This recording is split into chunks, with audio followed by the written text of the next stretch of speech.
hello, all you positive heads out there. It's so good to be back with all you beautiful reflections of the one source consciousness that creates and animates all things. If you're new to this podcast, of course, we are super happy to have you here, and we just ask that you bring an open mind and heart to your listening experience and to be prepared to explore vantage points that I'm convinced will help shift or solidify your current understanding of the ultimate nature of reality. While listening, you'll be exposed to inspiring, empowering, and unifying perspectives that I'm highly confident will yield stellar results in your life if you opt to try them on for size. Also, at optimistic.tv, we have officially begun releasing the first few episodes of our new late-night style, consciousness-elevating video variety talk show, Optimistic, which features live visionary art, soul share interviews, retreat guests here at the Mystic Manor, as well as live musical performances. I'm also super excited to announce that we are currently making plans to release the rest of Season 1 on my personal favorite online streaming service. So stay tuned to optimistic.tv to follow the unfolding development of this exciting Optimistic expansion, as we'll be posting more info and release dates there soon. And in the meantime, be sure to check out, of course, the first few episodes at optimistic.tv as well.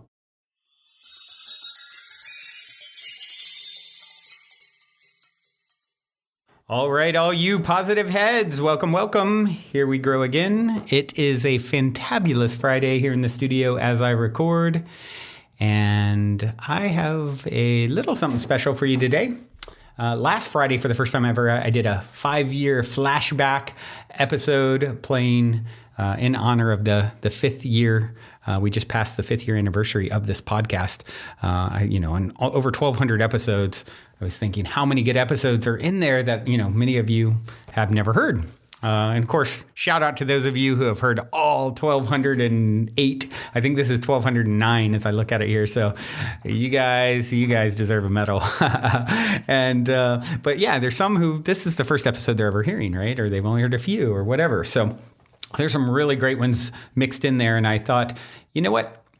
If TV networks can do reruns, so can a podcast. So I don't know how often I'll do this, but I just figured I would cherry pick a few. This is the second time, 5-year flashback episode, one of my favorite soul share interviews with Dr. Eben Alexander. And it's such a fascinating story, and it got a ton of press when he, originally wrote his book about his experience because of who he was or is.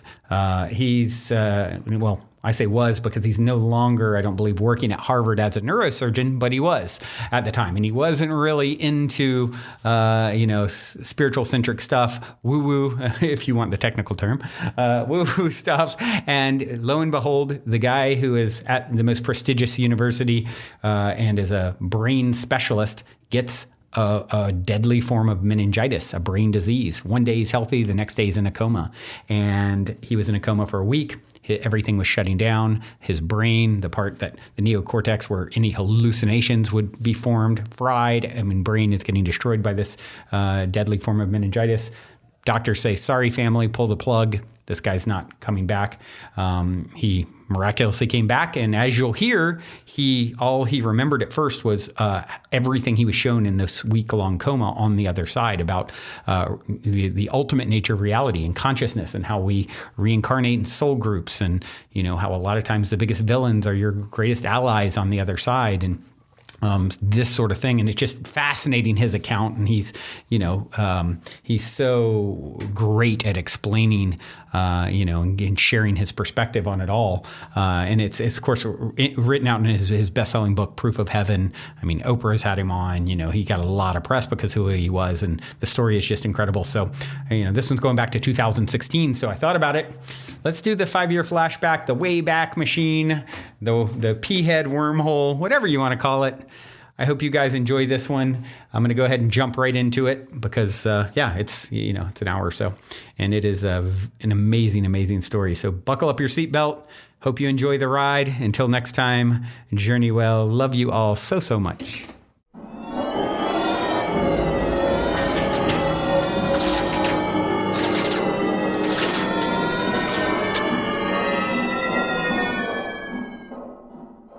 right, all you positive heads, on this week's interview episode, I have someone very special lined up for you all. I actually have a spectacular soul that traveled all the way from the afterlife just so he could be here with us in physical form to share wisdom that he gained during a near-death experience he had several years ago.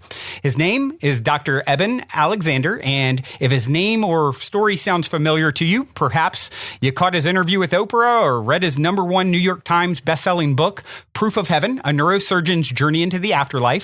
If you aren't familiar with his story, fasten your seatbelt because you are about to hear a fascinating account that will help you answer the biggest question humanity has ever pondered. Is there life after death? Hello, Dr. Alexander. Welcome to the show. Hello, Brandon. It's good to be here. Thanks for having me.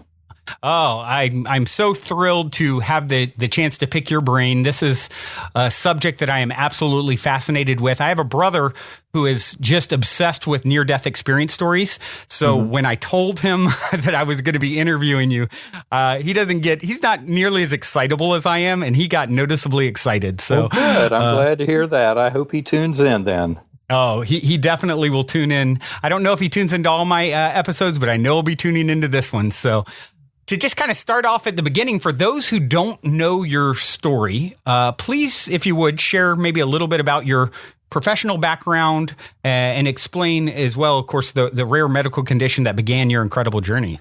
Okay. Well, I am a neurosurgeon. I worked at several different medical centers. I taught at Harvard Medical School for 15 years and thought I knew very much about how brain, mind, and consciousness all work. I pretty much bought into the conventional party line back before my coma.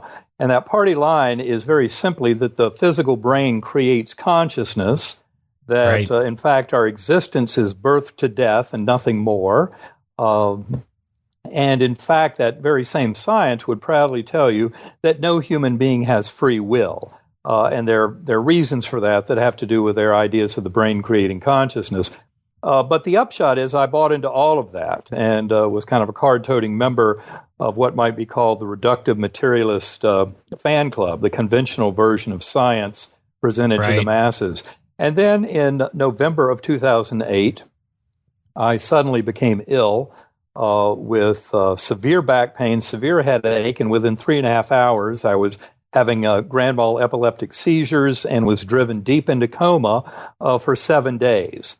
Now, I didn't realize when all that was unfolding, what was happening is that I was falling victim to a very severe and very aggressive and absolutely should have killed me case of gram-negative bacterial meningitis. That's the worst kind of bacterial meningitis you can have.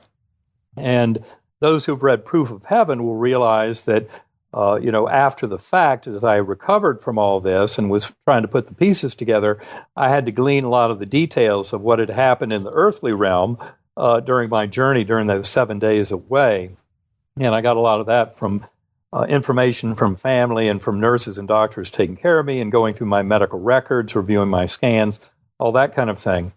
And it turns out that what had happened was something that is impossible by our conventional neuroscientific understanding of the brain and consciousness, and especially that the neocortex, the outer surface of the brain, which is the part that really makes us human, is so preferentially and selectively destroyed in an illness like gram-negative bacterial meningitis. So, in fact, the real gift of this was that I should have experienced nothing at all, because any kind of experience in that kind of illness has no explanation. My neocortex was far too damaged to have any kind of a hallucination or a dream effect, a drug effect.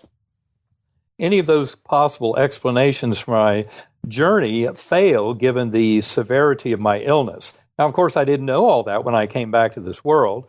When I came back to this world and woke up on day 7, in fact, my brain was wrecked. And that was no surprise to my doctors, because they realized that when I'd first entered the emergency room seizing and in coma, I was already down to about a 10% chance of survival. By the end of this 7-day course of this meningitis, I was to a point of a 2% chance of survival. And my doctors told my family when they called a family conference that seventh day that, in fact, they thought if I was in that 2% survivor category, the best case scenario was that I would spend a month or so in hospital, be transferred to a nursing home in a persistent vegetative state, and die there a few months later. So the recommendation on day 7 was, why not just stop the antibiotics? It was such a dismal prognosis. My doctors had already given up on me. And so that's what they recommended to the family. And when I did come back to this world, my brain really was wrecked. I had no words, no language, absolutely no memories of Eben Alexander's life before coma. In fact, standing around my bedside, my mother, my sisters, my sons, I had no idea who these beings were. The only thing I knew when I first came back was that rich, hyper-real spiritual journey I had been on deep in coma. And that's what I knew. And it turns out that my words and language came back over hours and days, my childhood memories over weeks, all of my knowledge of more than 20 years spent as an academic neurosurgeon came back over roughly 8 weeks or so. And after that, there was this incredible mystery, was how in the world, first of all, did I have any kind of experience when my doctors had all the evidence from my neurologic exams, from my MRI and CT scans, all the lab values and everything else, that my neocortex was so badly damaged and inactivated that I could have had no kind of hallucination or dream or drug effect. And so that was the big mystery to me. And of course, when I first came back to this world, remembering nothing at all about brain, mind, and consciousness that I had learned over all those years as a neurosurgeon, I simply had to believe whatever my doctors told me. So as I tried to explain to them the extraordinary details of my journey as I report in Proof of Heaven, my doctors would simply pat me on the back and say, well, you were very sick. Your whole brain was soaking in pus. We have no idea how you've recovered at all. So they told me to forget about it. They said the dying brain can do all kinds of tricks. And of course, that's what I thought was, my God, it was way too real to be real, but it had to be some gigantic, industrial strength hallucination based on the fact that I had such a horrific case of meningitis with such destruction of the neocortex. So initially, I was trying to write it all up and report it as a neuroscientific report, thinking somehow this is bound to give us clues about the nature of consciousness, because it completely violates all of what neuroscience says about the role of the neocortex in creating consciousness. But the more I got into it, and of course, the more I then started reading the near-death literature, because I'd never read any near-death experience reports, because I thought, well, those things are just hallucinations of the dying brain. They're, just these crazy tricks and chaotic memories that have nothing to do with reality, so you just discard them. They're of no interest. Right. But of course, after my journey, I realized, wait a minute, none of that explains anything about the reality of what's going on here. And so what it's really forced is a complete reassessment, and this is how I've spent the last 7 years of my life, is going through every bit of this and understanding about consciousness and getting deeply into the measurement problem in quantum mechanics, to the whole mind-body discussion that's been going on for 2,400 years. I mean, there's a tremendous amount of kind of information that just floods out of this kind of revelation about the nature of reality, because our conventional science, which tries to pretend that it has some understanding of brain, mind, and consciousness, the truth is our conventional science is absolutely flummoxed and has no idea whatsoever of how to explain consciousness and its relationship to the brain. And the most important models that are coming out of the scientific world have everything to do with the reality of near-death experiences and of similar experiences that show us of that alternate realm. And this is what we are now in the process of trying to discover. But the big reality here is that old model that I subscribed to before, that brain creates consciousness, and that the physical is the only stuff that exists in this universe, is completely wrong. And all of our conventional science is really on a pathway of admitting that materialist model of conventional science fails. It fails miserably at explaining any of this. And therefore, science is having to greatly expand its boundaries to a far greater vision of the nature of reality. But it's one that really sees consciousness as primary in the universe. And this is absolutely essential to that question of what happens when the body dies, what happens after death of the brain and body. And from the old model before my coma, what I'd call the production model, that the brain produces consciousness, I would have told you it's very obvious that, conscious awareness comes to an end. What I now realize, based on my journey and so many others by the thousands that are out there, is that in fact we are conscious in spite of our brain. That the brain serves more as a reducing valve or filter that limits consciousness down to this minuscule little trickle of the apparent here and now, which is how we live our lives. Whereas in fact, when our physical body dies and our consciousness is released from the shackles of that prison, we run into a much greater awareness. Because in fact, our living in this physical realm is very much a dreamlike state compared to what awaits us when we're freed up from the prison of the brain, such as what happens when we end our physical life here and move on to the next level. But as I often tell people, don't worry. You don't have to wait till you die or almost die to get this. We can all come to know these truths by going into our own consciousness. And hence, I'm a huge proponent of meditation. In fact, my second book, The Map of Heaven, How Science, Religion, and Ordinary People Are Proving the Afterlife. The appendix to that book, Map of Heaven, is all about the work I do with Sacred Acoustics and helping people through sacredacoustics.com to get meditative audio files that can help them get into very deep transcendental states. And through a common practice of deep meditation or centering prayer, we can all come to know these same truths that people bring back from near-death experiences and that kind of spiritually transformative experience. Yeah, it seems like such a perfect setup to me as someone, this show, we often feature, always picking my guests' brain about any story of synchronicity or serendipity or a positive paranormal story they may have for us. I don't even have to go there with you. It's like that is the story of your whole life. Here is someone, can you be anywhere more prestigious than Harvard and, neurosurgeon with that very scientific analytical look at reality and life, and then to go into, as you put it in the book, I believe you called it ultra real. Could you explain what you mean by that? Well, that is something it's very hard to convey to people in general, except for, those who have been there, other near-death experiencers. And there are many other types of spiritually transformative experience that I think can be very profound, not just near-death experiences. But the fact of the matter is when, one must remember that our consciousness here in our waking alert state in these physical bodies is a consciousness that is tremendously filtered.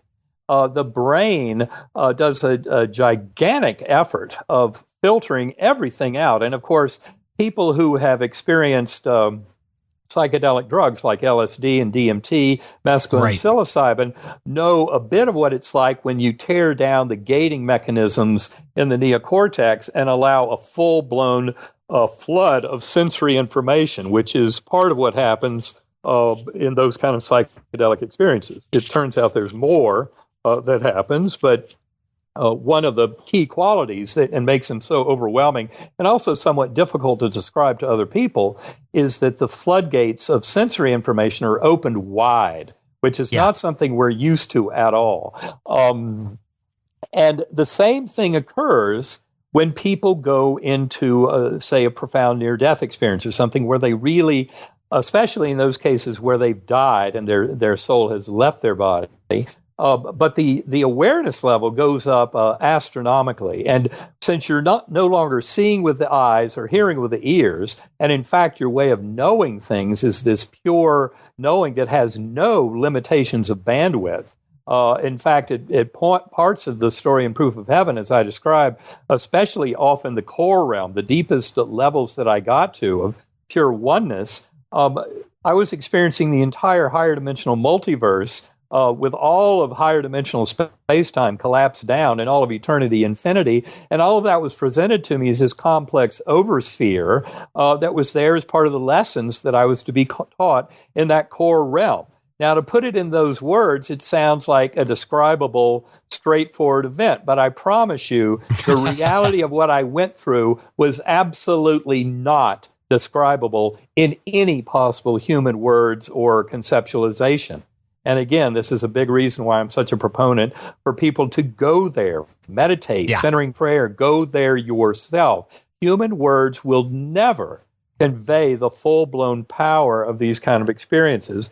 And this is why, people need to experience it themselves. But the good news is you can. You don't have to get gram-negative bacterial meningitis with 100% mortality. You can do meditation, and you can go in there and with an ongoing practice, months and years of that. I meditate an hour to 2 or 3 a day. I've been doing that the last 5 years. I'll be doing it at least every bit of the rest of this lifetime, if not many other lifetimes. This is all about going deep into consciousness to get into these answers that are so much more profound than anything that we can dream up in our little kind of minuscule materialist mindset. So that ultra reality is something that to me was very shocking. As I told my older son, who was majoring in neuroscience when I was in coma, and when I came out of coma, I told him it was way too real to be real. And in fact, to me, that was the clue that it had to be some gigantic killer hallucination. But then the more I got into my medical records, talked with my doctors, looked at my scans and the neurologic exams, there was no place left in my brain for that kind of extreme hallucination to occur because my neocortex had been so badly damaged and inactivated. Wow. And what's so beautiful about the experience is when you start taking it and connecting the dots with other things, like you mentioned, DMT, which is this molecule that is found in all mammals. It's found in all kinds of plants. It's so common in nature. I actually have recently released a interview with Mitch Schultz, who directed DMT, the spirit molecule, and so it's to me it's very fascinating as someone who likes to connect the dots between people's experiences on DMT with near-death experiences, with shamanic, spiritual, journeying that's happened for thousands of years, and all of these different avenues to the same sort of place, to an altered state of expanded consciousness. There's a similar thread that comes back in the story, and that is the oneness of all things, and having these ultra real kind of experiences where love is this pervading force, and of course, in your case, you had a little mix of multiple things, not all beauty, a lot of beauty. Maybe you could take a moment and explain a little bit about the different experiences that you had. Okay, well, my whole experience deep in coma began in what I call the earthworm eye view, a very primitive, coarse, unresponsive realm. It was like being in dirty jello, and I have this very strong memory of roots or blood vessels or, all around me, and just a very kind of confining and suffocating kind of a world. But in fact, since I had no memory at all of my life on Earth before, I had no words, no language, none of Eben Alexander's memories, no memories of anything about humanity or Earth of this universe. I just accepted that earthworm eye view was the way things are. So it was not frightening in the sense of that word, but it was not really very comfortable. It was certainly not a very pleasant place. But given it was the only place I knew, I just accepted it as existence.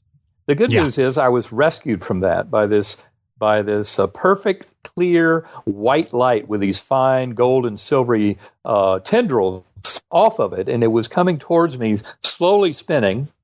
And it came with a perfect musical melody. And the notes of that melody were absolutely crucial later on, because what would happen is I would ascend to higher and higher spiritual levels, and then I would tumble back down for reasons that were not clear, back to that earthworm eye view. And by remembering the notes of the musical melody, I was able to conjure up that white light several times and re-enter into those higher and higher realms. Now, with that first passage in, going through that beautiful portal, that spinning white light with a perfect musical melody, it led up into a brilliant valley ultra real, sharp, crisp, alive, vivid. Again, the words just fail miserably at trying to explain this. But it was a valley that was lush and fertile, and it was filled with lots of joy and merriment. I remember seeing thousands of beings down in the meadow below me, lots of dancing, and there were children playing and dogs jumping, incredible merriment. And it was all being fueled because up above were these swooping golden orbs of light, these pure spiritual beings leaving sparkling golden trails against this blue-black velvety sky. And everything was lit by these billowing, colorful clouds.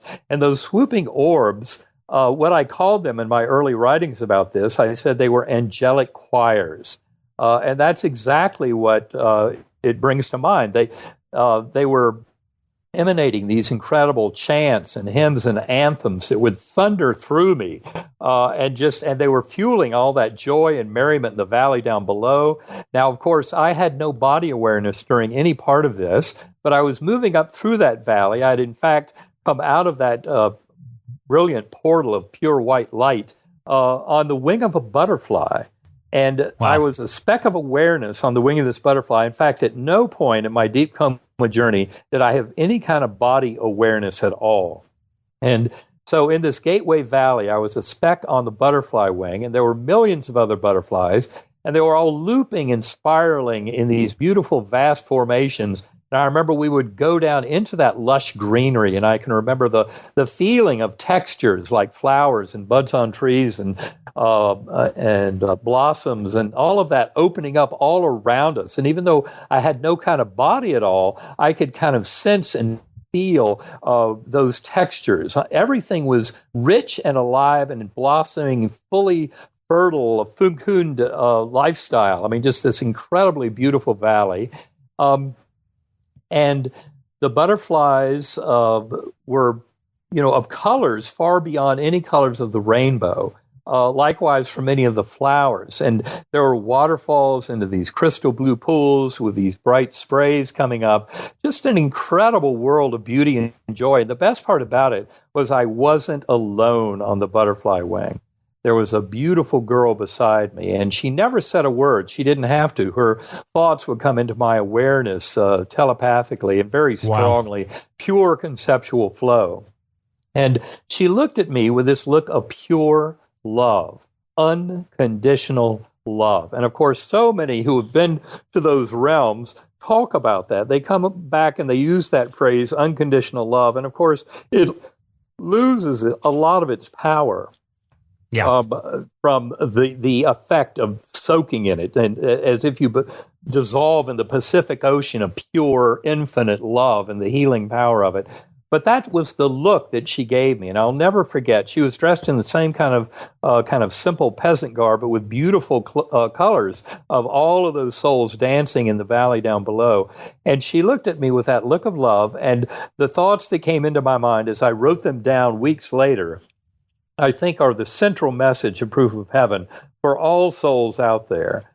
You are deeply loved and cherished. You will be taken care of. You have nothing to fear. And it was this tremendous reminder of the connectedness to the divine. And in fact, with that first message from her, what I sensed was this perfect, soft summer breeze that blew through the whole scene.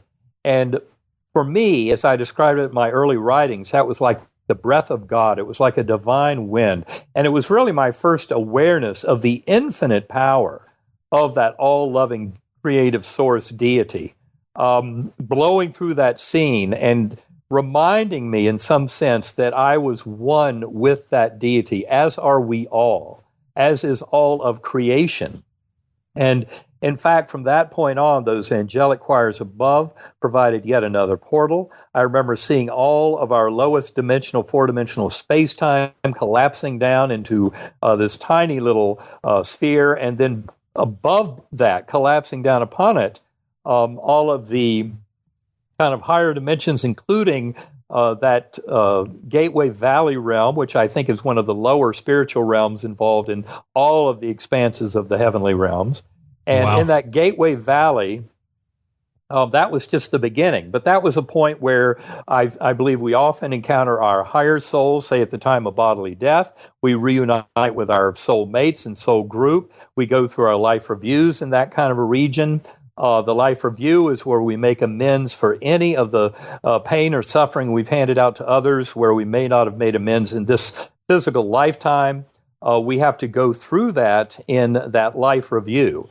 And in fact, in the life review, we have to become other beings to feel the impact of not only our actions, but our thoughts on others. And that is part of the training mechanism that allows us, in the presence of our higher soul and our soulmates and of that infinite loving light of the pure, divine, creative source, we then go through that life review, feel the pain and suffering we may have dealt out to others that we never made amends for, and then end up selecting what needs to happen in the next incarnation, which we do with our soul group, and then come back in and get it right. The important point about that is that time flow in that realm is completely above and beyond and independent of any kind of time flow in this realm. Time flow in our material realm is really set up as the stage on which the drama unfolds for what we're here to learn and teach in these physical incarnations.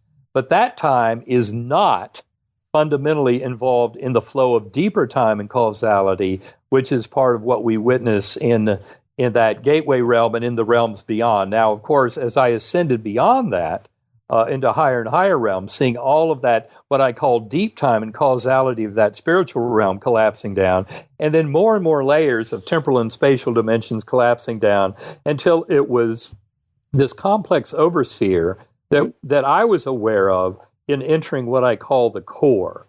The core was infinite inky blackness filled to overflowing with the love of that divine creative source, that deity. And of course, the sound that I heard in that realm with all of the higher dimensional multiverse collapsed down as a teaching sphere for me in the presence of that divine, infinitely powerful, loving deity, the creative source of all, and this brilliant orb of light that I feel was there kind of as an interpreter or translator.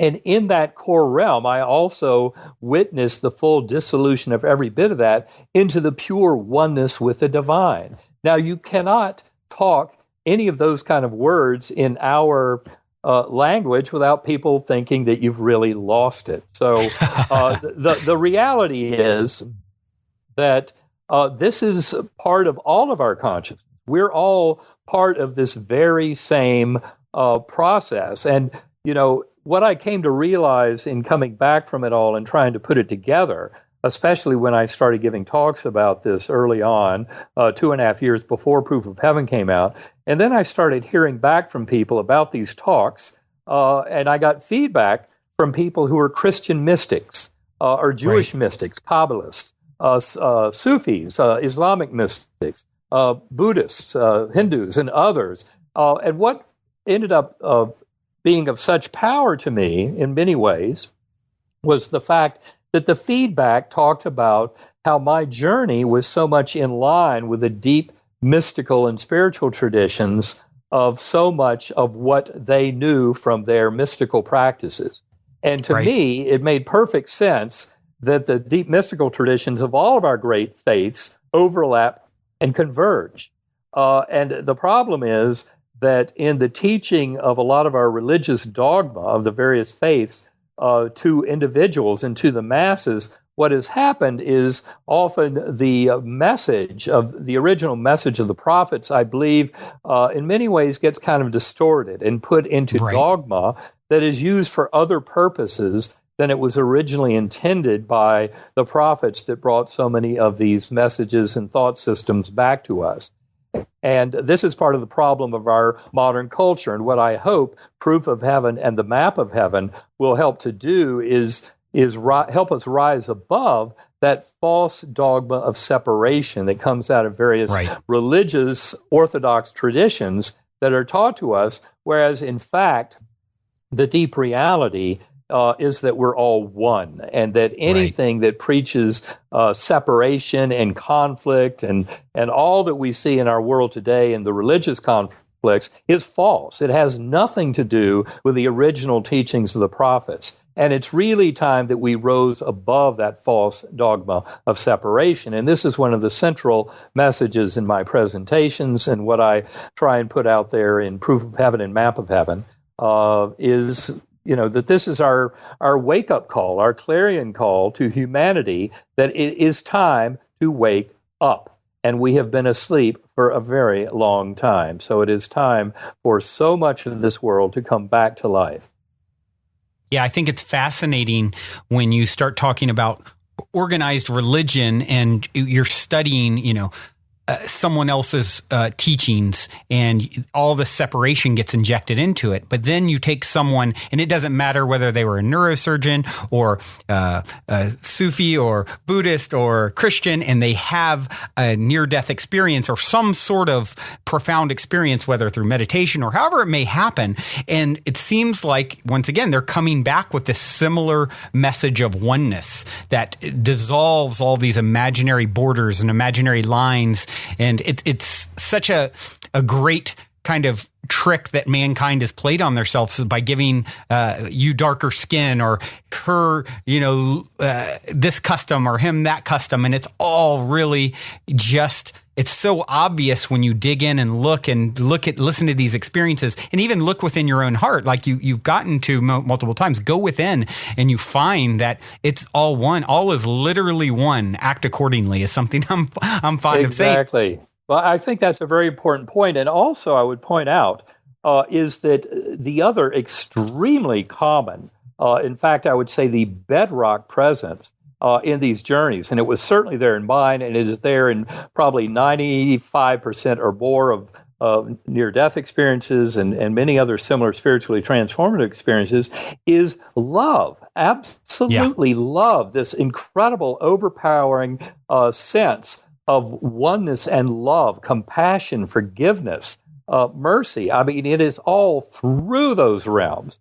And that is so much in conflict with the world that we find ourselves in here, and especially with man's inhumanity to man. And yet, we, as true spiritual, eternal spiritual beings, it's important to point out that the most fundamental construct of our essence, of our existence, is of this love. And that, of course, I think, it doesn't take a rocket scientist to realize that message has been in religion for a very long time. And for some reason, there are those out there who try to peddle religion in different flavors, remove the love from it, put in all this hatred and conflict that is absolutely antithetical to the messages that came down from the prophets originally. And this is something that comes down. This is why in the book Map of Heaven, that part of the title is Ordinary People Are Helping to Prove the Afterlife, because these experiences are out there by the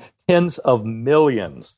I mean, we're not just talking about Eben Alexander's little experience. We're talking about, when I go out and give talks about this, say in an audience of 200 or 300 people, I'll have 10 or 15 of them come up to me after the talk and say, I never told anybody this before, but...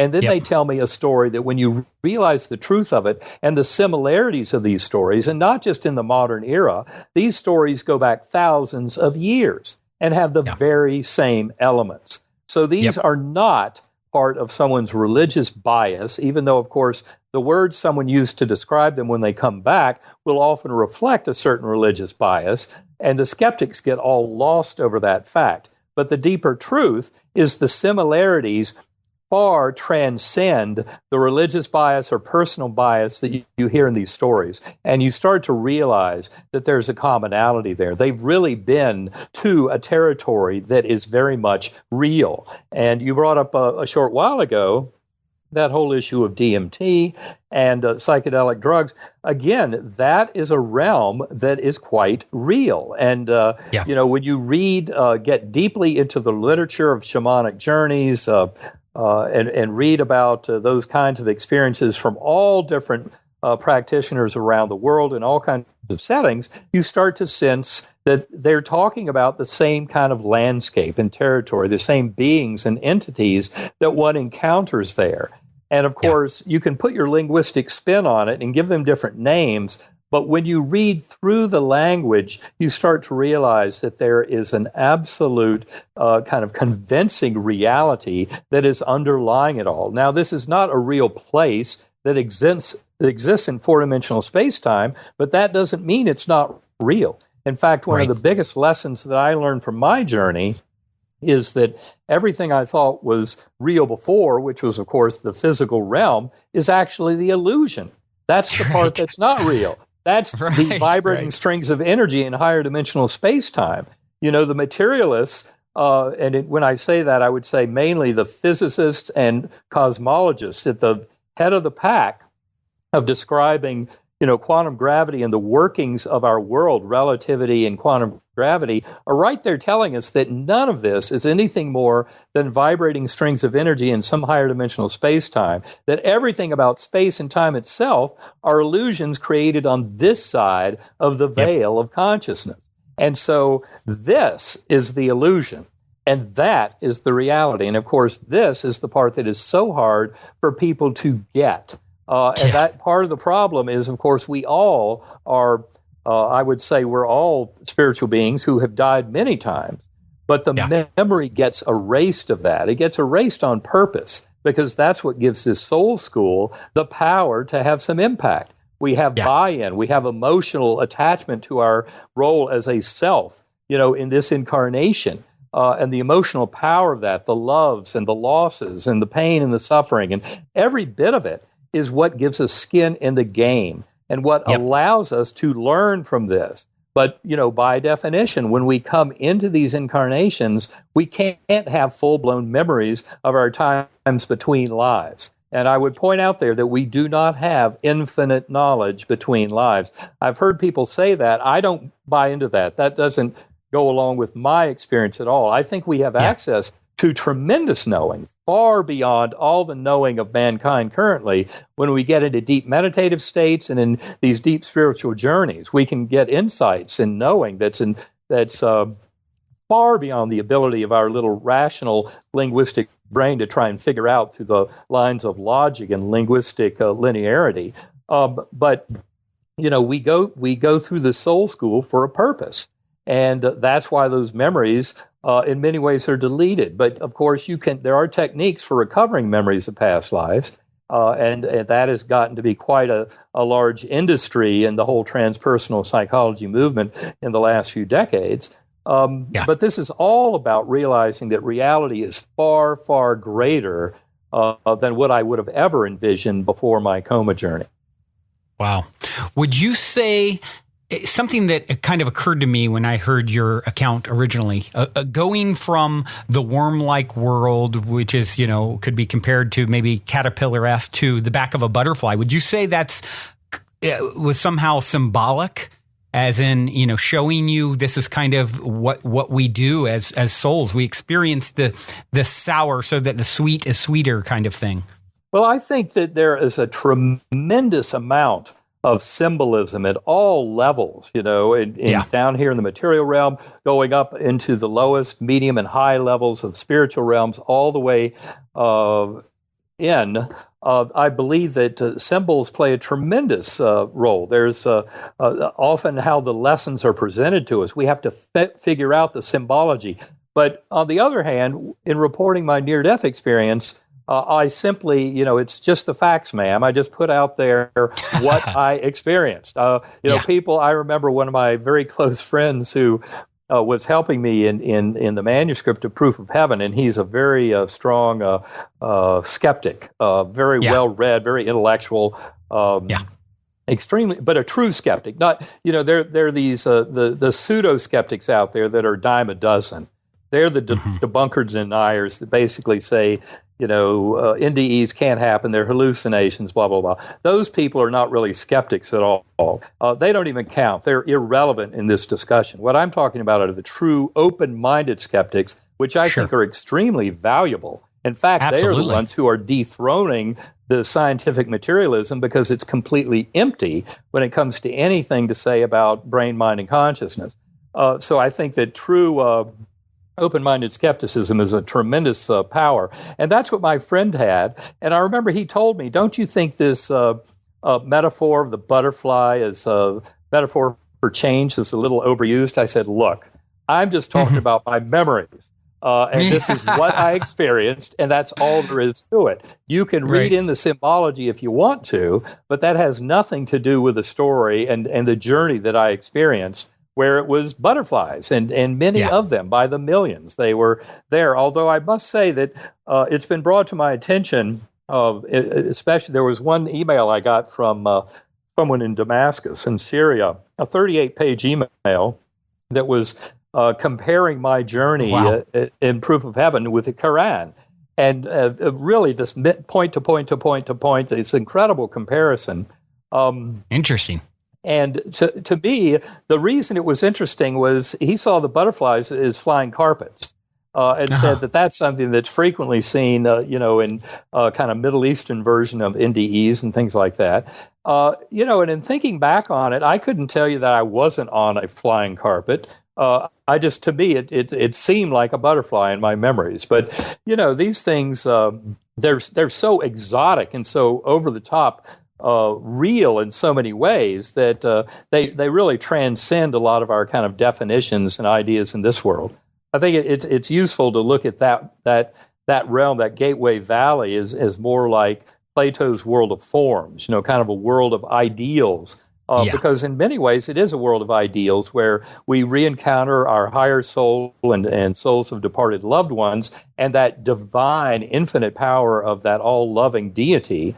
As I said, that it's something that completely defies our language in so many ways. I think one other point I wanted to make about that deity and that core realm was the fact that when I came back from it all, my label for that, because in fact that deity to me, when I first came back to this world, when my brain was still very impaired by my disease, to me the word God was way too puny, a little human word that had nothing to do with the grand, astonishing, magnificent, awesome power of that deity of pure love as the creative source of the universe in the core. And that's why I call that deity Om. That was the sound I heard when people would ask what was the source of that sound. I would say, I guess, the resonance that you would get in a cavity of infinite dimensions and eternity was that sound of Om. And that's what I called that deity when I came back. But it's important to point out that, again, this is about rising above the false dogma of separation, that we're not talking about God or Allah, Brahman, Vishnu, Jehovah, Yahweh, or whatever name you want to call the deity. We're actually talking about the convergence of idea around all of that and the truth of the existence of that source deity, really at the fundament of all creation in this universe, and certainly at the fundament of all of our conscious awareness. Did the deity, Om, God, whatever we call it, right, love, did it have a familiarity to it for you? Was it like very deep familiarity? And that part was so shocking because remember that, especially in that earthworm eye view, I had complete amnesia. I was an empty slate. There was absolutely nothing. There were no preconceptions, no anything there in terms of prejudgments or expectations. So I guess the point I was making is that deity to me was so far beyond any possible words or explanation, based on my kind of religious concepts.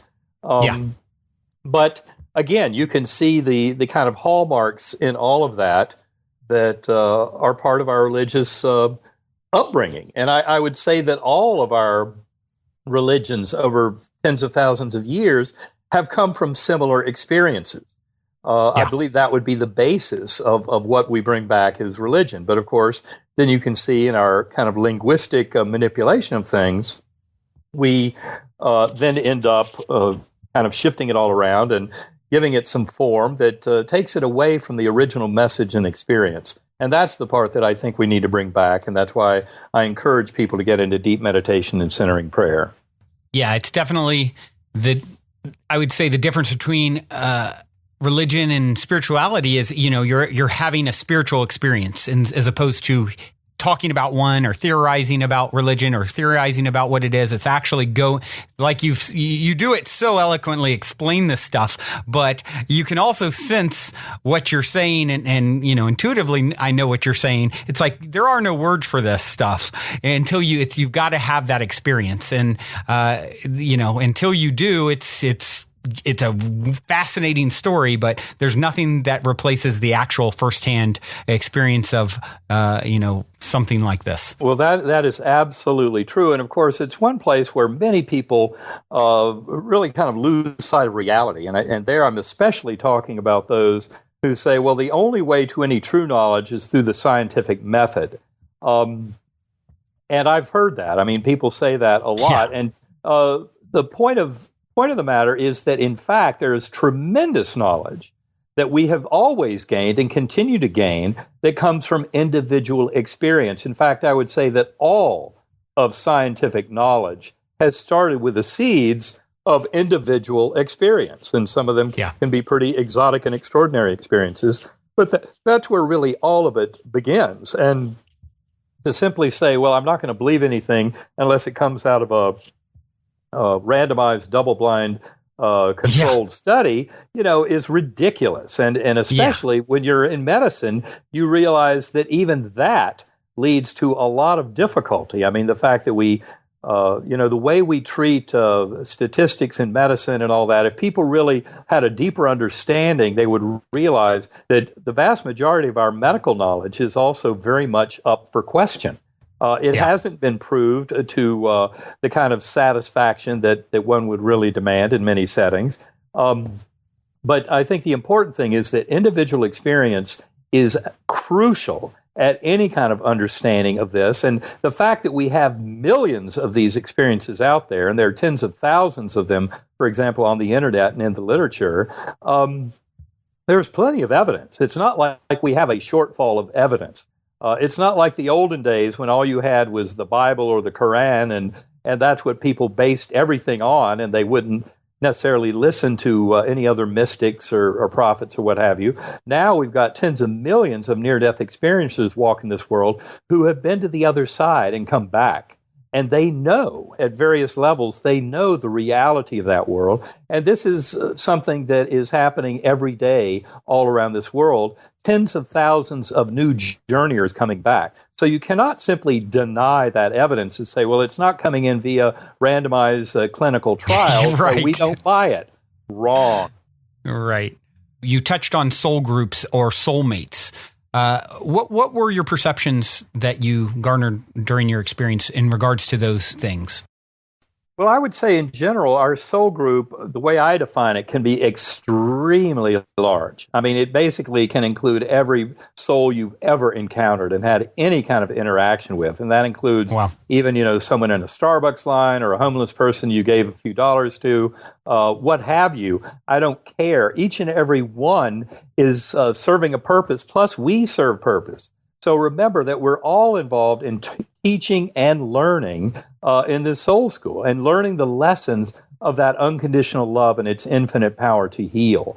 And so I would say the soul group is not one that has any kind of limitations in that sense. And we must be very broad-minded. I think the best way to look at all this, never try and pigeonhole this into being, looking at the evolution of an individual soul, because there really is no such thing. We're all involved is kind of this massive soul group. All of consciousness is involved in evolution. This is not just about humans. In fact, it's not limited to just life on Earth. It is much bigger than all of that. And but it's I would say it's fundamentally the process of consciousness itself evolving. And that's why it's such a learning and teaching process. That's why we have multiple incarnations to kind of try and get it right, to ascend our way upwards as our soul groups ascend towards oneness with the divine. I came to see, that old adage of love yourself, love your neighbor, love your enemy. Well, that's really kind of progressing through the whole soul group idea. And you really must start by loving yourself as the divine, eternal, spiritual being that we all truly are. And the best way to love ourselves in that sense is really by serving as a conduit for that unconditional love of the Creator.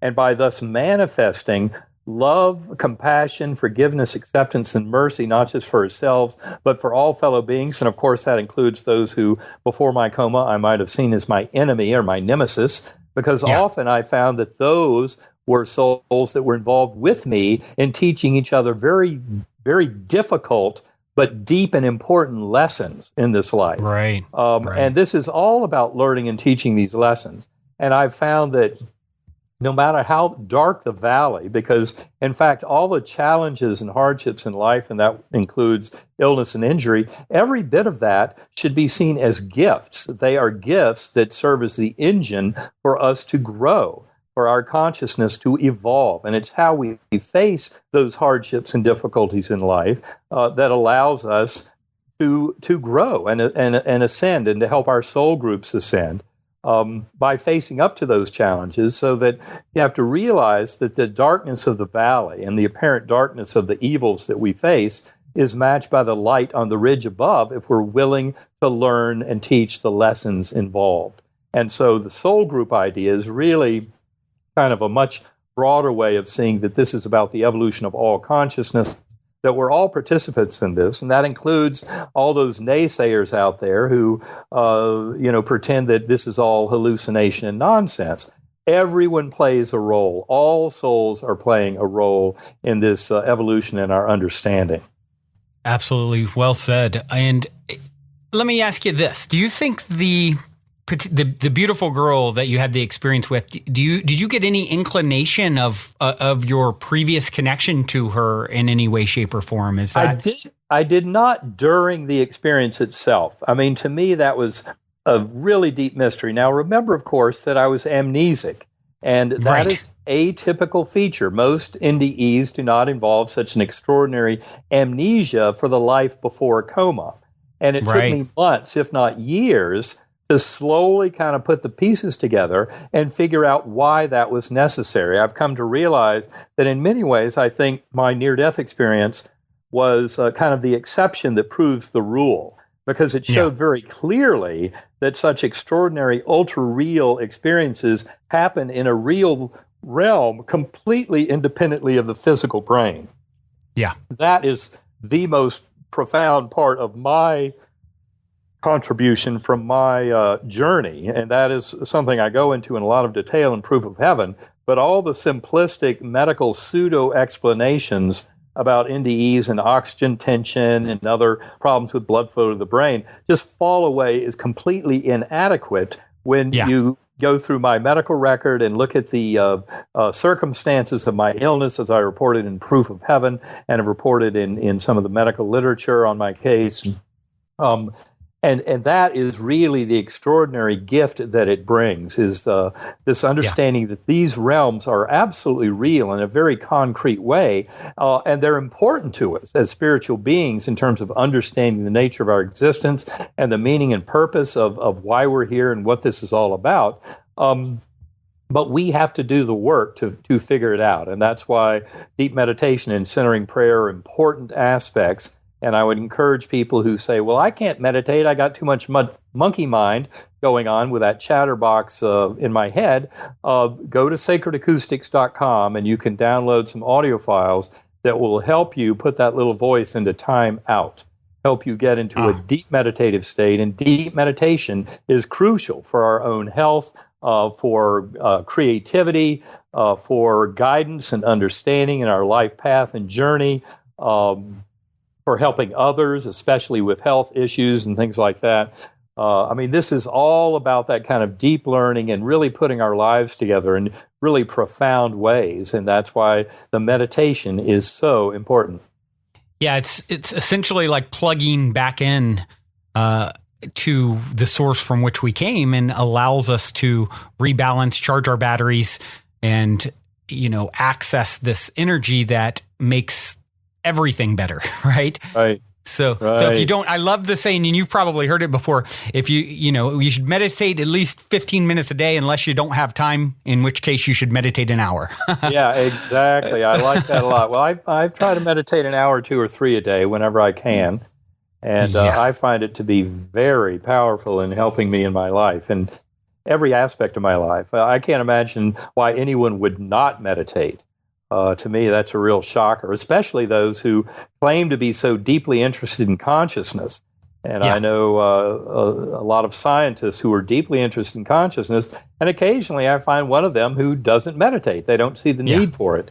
But a lot of them do meditate because they realize there's no way to be talking about consciousness unless you go deep within consciousness, which is really our way of going out into the whole universe once you realize the brain does not create consciousness, but the consciousness is allowed into the brain in a very limited fashion. So the real trick is to move beyond that veil and get into that universal infinite consciousness. Yeah, and with those people, of course, there's more and more evidence coming out of the physical benefits of meditation as well, which, of course, probably appeals to that scientific mindset a little bit more. When you can see these huge benefits on a physical level, much less exploring, these more, which probably seem woo-woo to someone who's never had that sort of experience. It's like you can, there's just so much coming out about it all the time. More and more you're hearing, it benefits this, it does that. Look at how it rewires the brain. We have all this kind of physical evidence now as well.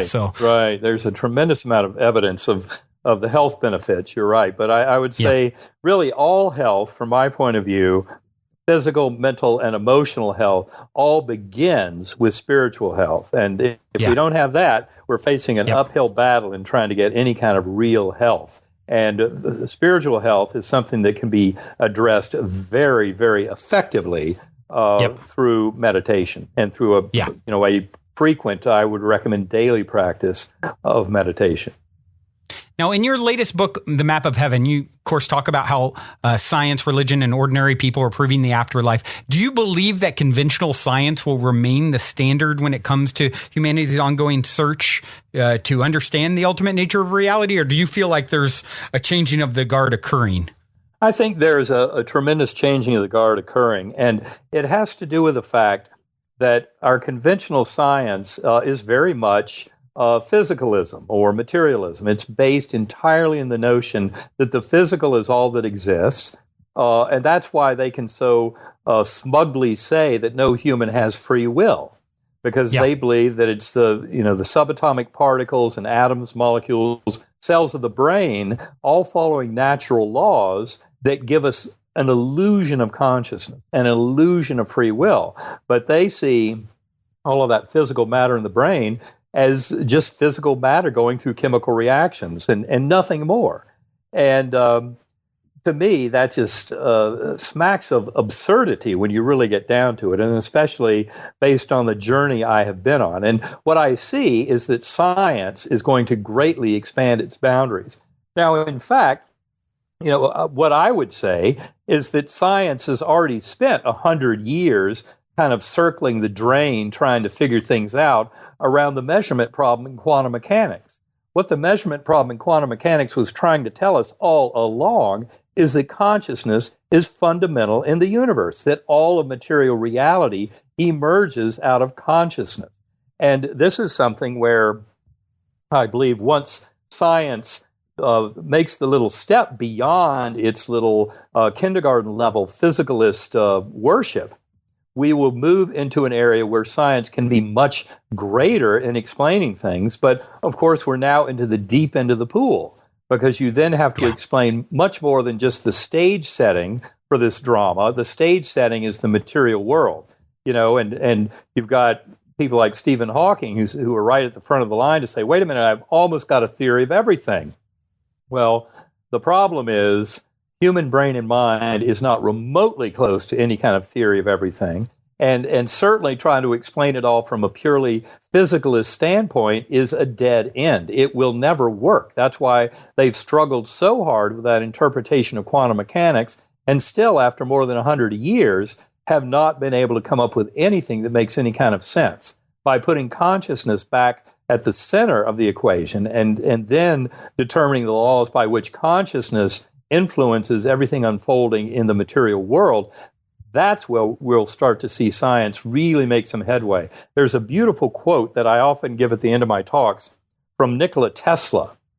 Tesla, one of the most brilliant scientists of the 20th century, and I think greatly underrated by many historians of science. But Tesla said that when science first begins to investigate non-physical phenomena, and by that, of course, he meant phenomena of consciousness, soul, spirit, he said that they will discover more in the first decade than in all the previous centuries of science.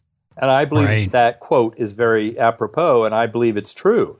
I believe that when we can really kind of kick the scientific world over the edge into a much deeper understanding and acknowledgement of consciousness as fundamental in driving the events of this world, we will start to come up with discoveries that will change humanity forever in ways that are unprecedented.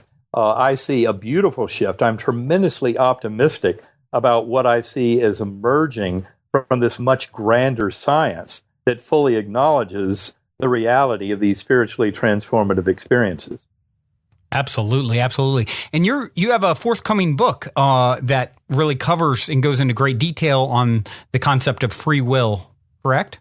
Well, I will tell you that we are working on that. My partner in all of this, Karen Newell, and I are very busy putting things together that very loosely described might be exactly what you're pointing out there, but it's still very much a work in progress, and will be several more months of intensive effort to try and put this into the kind of framework that I think will help this world get up to the next level.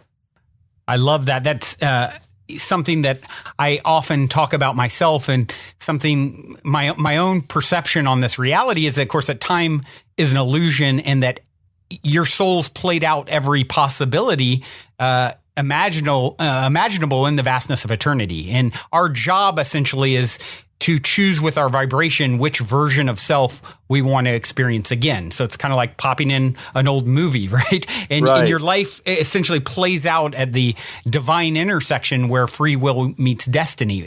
Would that line up with sort of what your experience was on the other side? I would say that's in many ways the case. And it turns out that this is all about seeking that much grander destiny and coming to recognize the deep purpose behind our existence here. And I would say in many ways you're exactly right. And so what this is the challenge to try and find the most direct route of ascendance towards that oneness with the divine. But that pathway is one of unconditional love and compassion and forgiveness. I mean, that is the lesson that is first and foremost presented to humanity at this point. I mean, there are other lessons that I think are involved in the grand scheme, but at this point in time, for all of humanity, this is the most important lesson for us to be learning.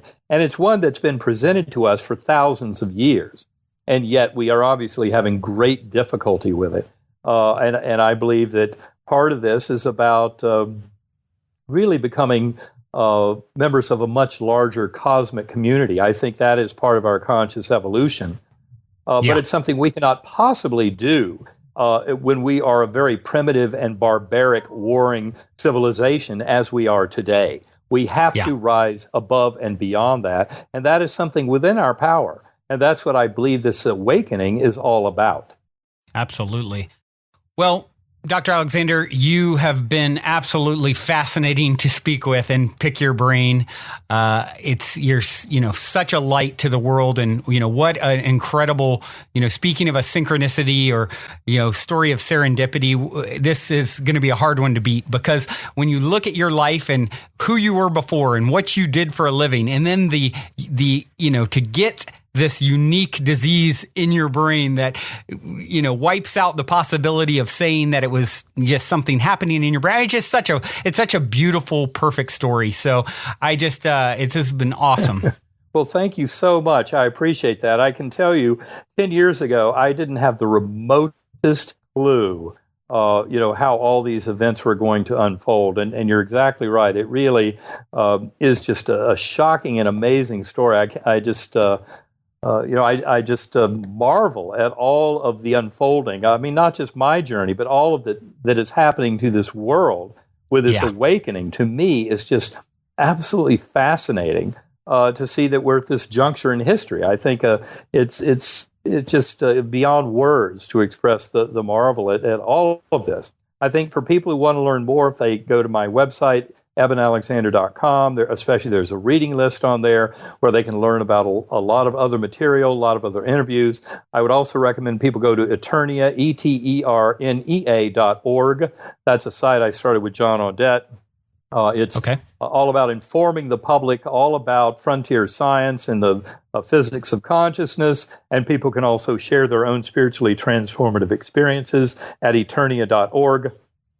And also, of course, for those who want to get into meditation, I strongly recommend visit sacredacoustics.com. There are a lot of practical tools there. They have some free downloads and a lot of great products that are audio files listened to with headphones that enable people to get into very deep transcendental conscious states. So I hope people will come and visit and learn more at those sites. I know I will be definitely checking those out. And Sacred Acoustics, I have several friends that do sound healing and so forth. So I'm anxious to kind of dig in and see what you've got over there. I haven't had the chance to check that out yet. So I'm sure many of my listeners will be anxious to check all that out. And also pay close attention to this forthcoming work in regards to free will and so forth, because that is such a fascinating subject as well. So thank you for all that you do. And I would like to leave you with one question, though, that I ask all my guests.